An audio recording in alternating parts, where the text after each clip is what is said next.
welcome back to my channel. My name's Jamila and this is Jamila Creates. So today we're going to be making patches. I'm going to show you how to make those iron-on applique patches, except with all iron-ons I kind of suggest that you sew it on over top with all of them. The ones you make, the other ones, it's just more sturdy. But with that being said, I'm going to show you how to make them, and featured prominently is Patches for Pride. So let's get to it.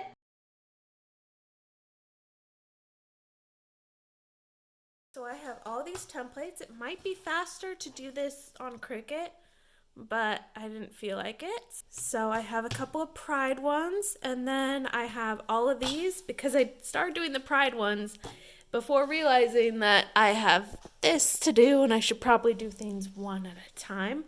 I think I will come back and do more Pride things though.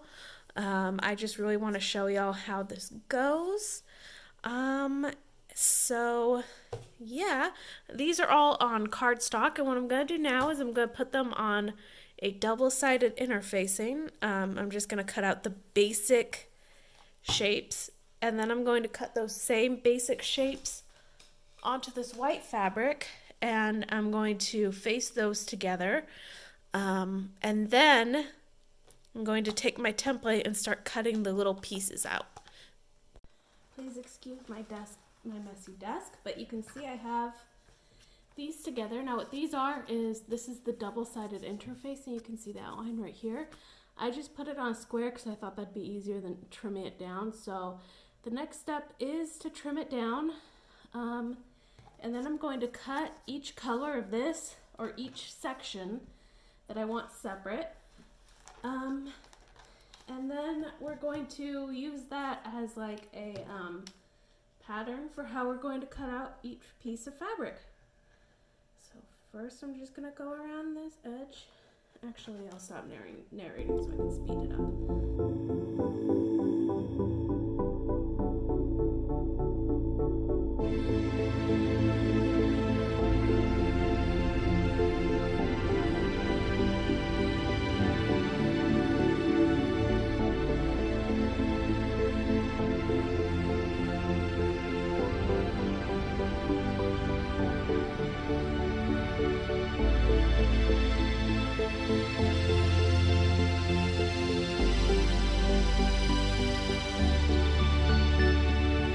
Then take your fabric, and if you want this to be the background, you can do it like this, or if you want it to be the Z fabric, you can do it like that, but make sure that's for different fabric. And little tip, keep all your pieces together, it will save your sanity.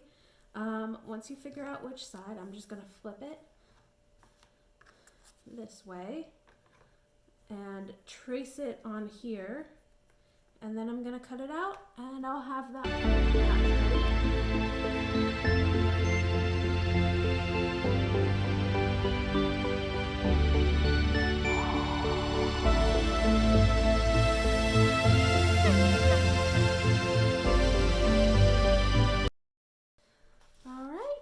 I'm back and I have the little Z, so now I'm just going to trace that, and I already kind of put this up, measured out how I want it with the template and the other thing, so that's good. I'm just going to take this, do kind of a chalk outline right outside it. I do want this layer to be a little bigger than this, and just to give it some good overlap. I haven't really thought about which layer should go over and which layer should go under. I'm thinking I'm just going to wing it.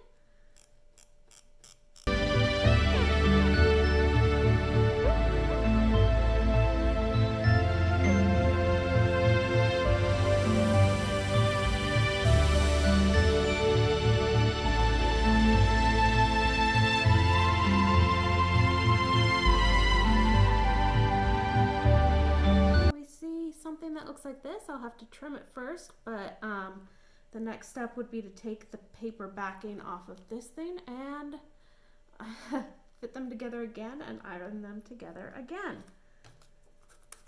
And you can reuse this template however many times you want. Just remember, this big circle is like the main one with the interfacing, and then this one is the smaller one.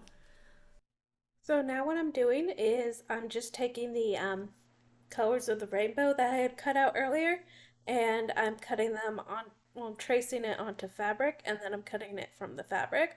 Um, this way you get all the little pieces. I know it's a little hard to differentiate them and it can be a little bit of an organizational nightmare, but it all goes together on the interface and sticks together that way. And I'm going to be doing this for every color or every little cutout section of the card, however, depending on however you're doing this. But yeah, I'm doing this for green right now, and then I'll do another one for the orange one, another one for the blue, etc., until I get all the colors of the rainbow.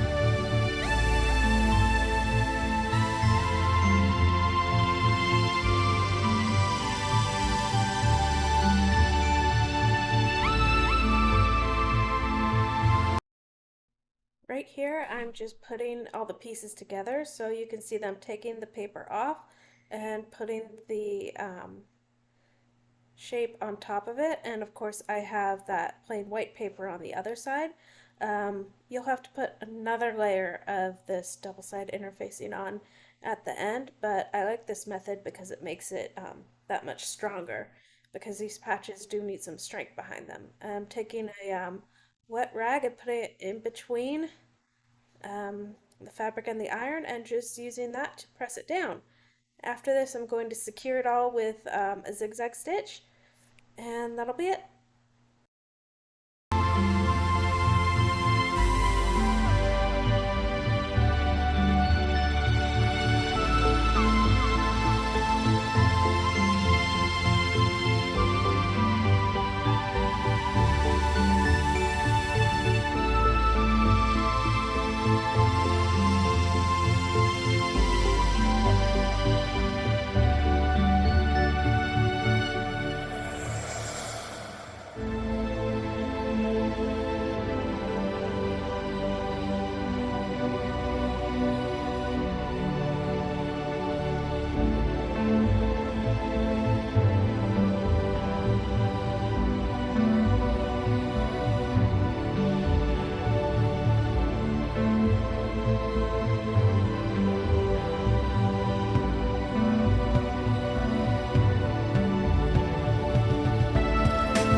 That method would have taken forever. So what I'm kind of transferring over to doing is embroidery. I'm just copying the pattern onto a thin sheet of freezer paper and then sewing over it with my new embroidery foot.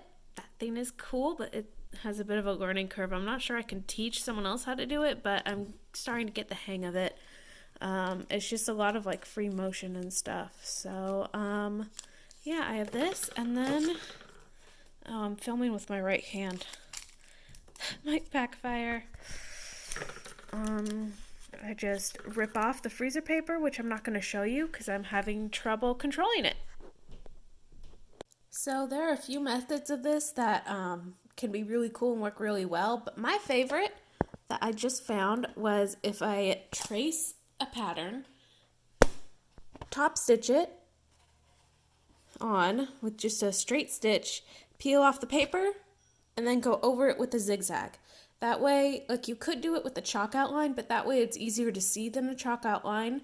The end result is pretty cute. It's more adorable than like professional, but it is cute, and I do think it'll work for this design. And it's pretty satisfying to be done with the zigzags too. So that is my recommendation for now. There are a couple of other techniques that you've seen me do that I really like too. It's just whatever works for your project and whatever works for you.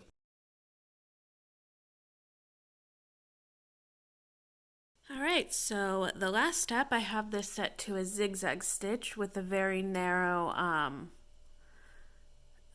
zigzag, and I have this here, and it's just, I have my regular foot back. It's just to go all around the seams. By the way, this thing, highly recommend. I love this thing. It takes a little bit of a learning curve, but it's great.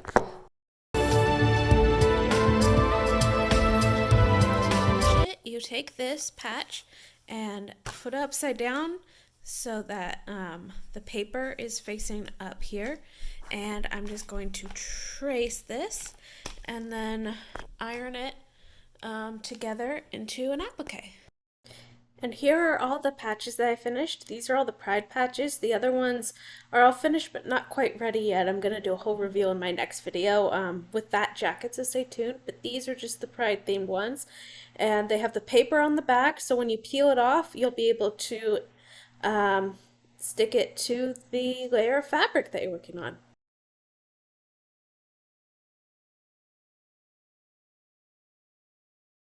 We are back. The pockets, I'm doing the same way I would do the patches, but I wanted to show y'all something. So I already did this design, which is going to go over a rainbow design. So instead of cutting out templates from hard paper, I'm just taking this tracing paper and putting it over the fused fabric and paper with the paper side up. That's really important, because if you have the fabric side up, it's going to be backwards. So I have this design, but I want a rainbow to go under it, so I'm going to draft my rainbow over here and then cut out the pieces according to that. It's pretty much the same. And then I peel the backing like I've shown y'all right here and iron all of the layers together. So what I'm doing here is I'm just cutting off the pieces and placing them directly where they're going to be adhered to on the pocket. That way I don't have to jostle anything or replan everything. It'll just be there waiting for me when I'm ready to iron it all together. Before I sew this, I really just want this lace to be over the blue. So what I'm going to do is do a zigzag stitch here encasing it and another one here, and then I'm going to cut it so that's not over the green or the yellow. And I think that'll look really nice. I don't know, I just really want this lace. But other than that, it's the same as everything else, just zigzag over every single stitch, and I'm going to be using a decorative silver thread for that. So right here, I thought I would pop in a little review for the sewing foot. I believe the company is called Honey Sew. It's on Amazon. I will link it below. I will say that you have to set your sewing machine settings to medium so that you're not going too fast. Other than that, I really like it. There's a bit of a learning curve, so I suggest if you get it, have a few practice rounds. But you know, I just have your normal home sewing machine. It's got some fancy things, like you could pop in a double needle. It's not an industrial machine. It's definitely a home machine, and it's you know, a little bit newer than some of the old ones, but it's not the fanciest machine ever, and it's not an embroidery machine. It's not dedicated to that. But I still got results like this from the sewing needle, and I mean from this particular sewing foot. So I think that's really great, and I definitely endorse this product. And this is not sponsored. I'm not at the point with my channel where I do have sponsors anyway, but it's definitely not sponsored. I just found an influencer using this on TikTok, thought I would try it, and oh my god, I absolutely love it.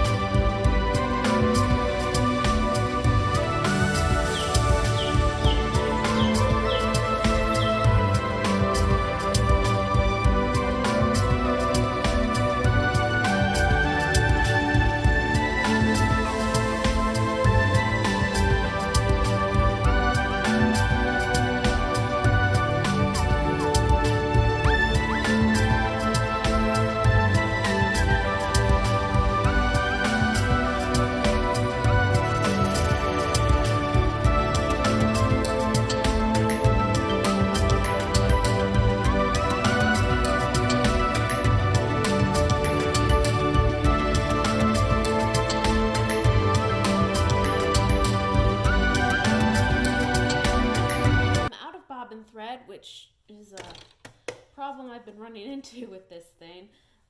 So far, I was thinking, I've been going back and forth about filling this in because you can't really see it at the top here. But then this is all going to be one pass through, because just peering at this, I already kind of regret it. It's so small. It's really hard to do small things, and yet I did a bunch of it. What I might do is I might leave it like this and then put some embroidery thread like in between it as like a highlight to fill in the wording. That seems like a good pass between filling all this in with black, because that sounds horrible, and just doing a little bit. Also, I already did the equal sign. I filled it in just to see how I liked it. It kind of looks like a big fluffy eyebrow now, so gonna have to fix that, but that's where I am with it so far.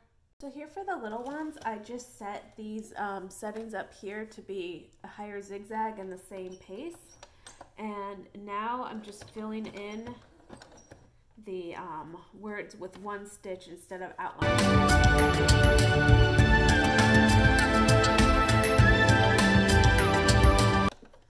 You can see that gives that kind of sewn in, well, it is sewn in, but you know, it gives that kind of embroidered look.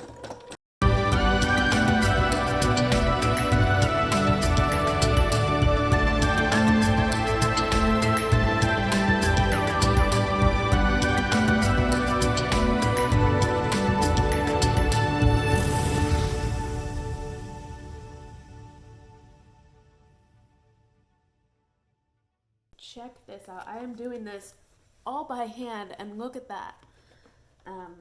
So this little tiny crevice here, I'm going to have it at 4.5, but for the rest, I set it to 6, and that's how I get that different size.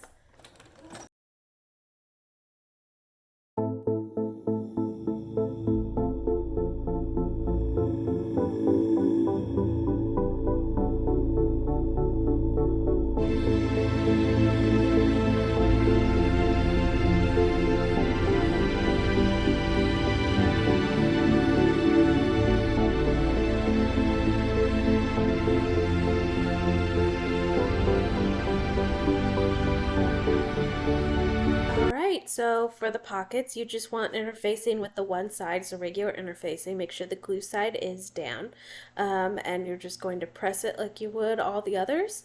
And then after you iron it, it should be done.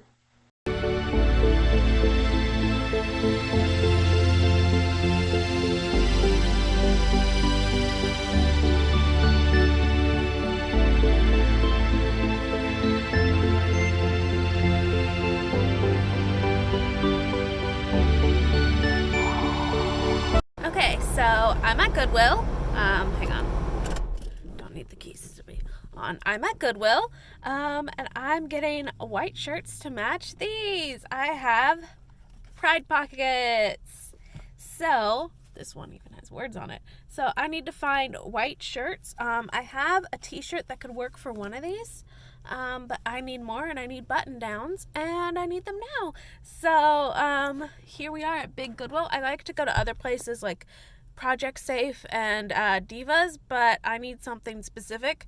That's not good for thrifting. I probably won't find it, but this Goodwill is massive, so we'll see. Alright, so that pretty much wraps up my video besides the before and the reveal. So these are what the shirts looked like before I added patches and pockets, etc. to them. I don't know who Molly is, but it was very hard to get that pocket off of that one in particular because the embroidery was actually sewn through the fake pocket. It's real fabric, but it's not an actual pocket, and the fabric was sewn through that all the way through the shirt. So the word Molly is actually underneath, the name Molly is actually underneath the shirt on my design still, but you can't see it because of the pocket. With all that being said, thanks so much for watching.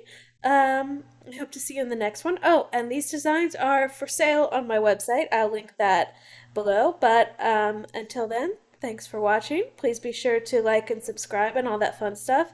And I'll see you in the next one. Happy sewing and embroidery, etc. Bye.